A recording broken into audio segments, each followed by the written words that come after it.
O mio dolce Gesù, pensaci tu. Nel nome del Padre, del Figlio e dello Spirito Santo. Amen. O Dio, vieni a salvarmi. Signore, vieni presto in mio aiuto. Gloria al Padre, al Figlio e allo Spirito Santo, come era in principio, ora e sempre, nei secoli dei secoli. Amen. Gesù ci dice: perché vi confondete agitandovi? Lasciate a me la cura delle vostre cose e tutto si calmerà. Vi dico in verità che ogni atto di vero, ricco e completo abbandono in me, produce l'effetto che desiderate e risolve le situazioni spinose. O mio dolce Gesù, pensaci tu.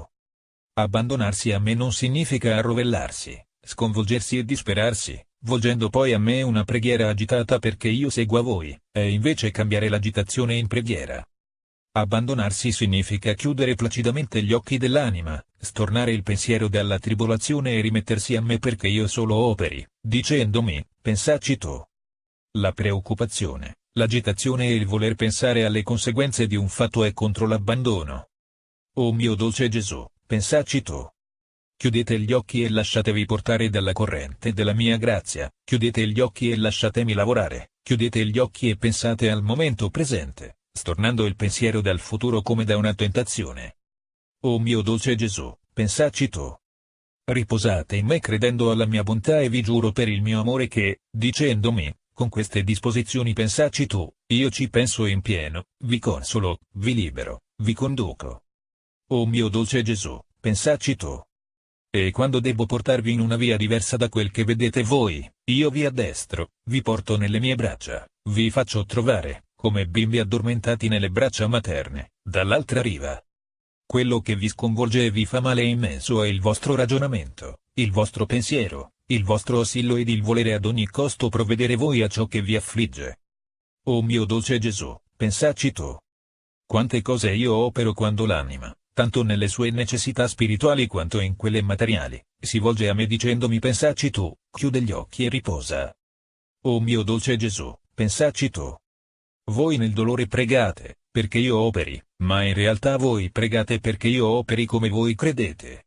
Non vi rivolgete a me, ma volete che io mi adatti alle vostre idee, non siete infermi che domandano al medico la cura, ma gliela suggeriscono. O mio dolce Gesù, pensaci tu. Non fate così, ma pregate come vi ho insegnato nel Pater. Sia santificato il tuo nome, cioè sia glorificato in questa mia necessità, venga il tuo regno, cioè tutto quello che mi sta succedendo concorra al tuo regno in noi e nel mondo, sia fatta la tua volontà come in cielo così in terra, cioè disponi tu in questa necessità come meglio ti pare per la vita nostra eterna e temporale. O mio dolce Gesù, pensaci tu. Se mi dite davvero: sia fatta la tua volontà, che è lo stesso che dire: pensaci tu, io intervengo con tutta la mia onnipotenza e risolvo le situazioni più chiuse. O mio dolce Gesù, pensaci tu. Ti accorgi che il malanno incalza invece di decadere? Non ti agitare, chiudi gli occhi e dimmi con fiducia: sia fatta la tua volontà, pensaci tu. Ti dico che io ci penso e che intervengo come medico e compio anche un miracolo quando occorre. O mio dolce Gesù, pensaci tu. Vedi che la situazione peggiora? Non ti sconvolgere, chiudi gli occhi e di: pensaci tu. Ti dico che io ci penso, e che non c'è medicina più potente di un mio intervento d'amore. Ci penso solo quando chiudete gli occhi. O mio dolce Gesù, pensaci tu. Quando vedi che le cose si complicano, di con gli occhi dell'anima chiusi: Gesù, pensaci tu. Fa così per tutte le necessità. Fate così tutti e vedrete grandi, continui e silenziosi miracoli. O mio dolce Gesù, pensaci tu. Nel nome del Padre, del Figlio e dello Spirito Santo.